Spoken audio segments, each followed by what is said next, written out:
You know, for most DIYers, fit and finish is always a challenge. Today I have good news. I'm going to present to you a screw that will help you with that.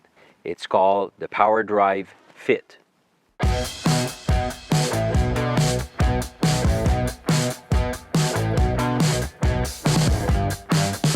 Miters, not easy, the miters, but the Power Drive Fit can certainly help you with that.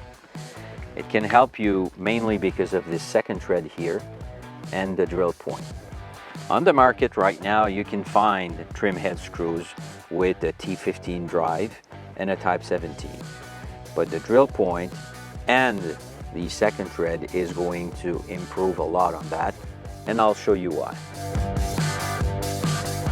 The problem with trim head screws is that the head is so small that it cannot help you bring the two pieces of wood together. By adding a second thread there, we're adding power to that part of the screw.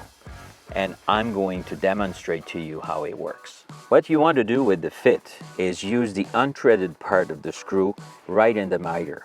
Whether it's a small miter or a big miter, as long as there's one thread on one board and the other one on the other side, you're good to go. Another very important thing with the fit is the drill point, because if you're going to drive in delicate MDF or pine or even very delicate trim, splitting is likely to occur. With time, weather, traffic, something like that is very likely to happen. The fit can help you with that. Okay, let's try this out.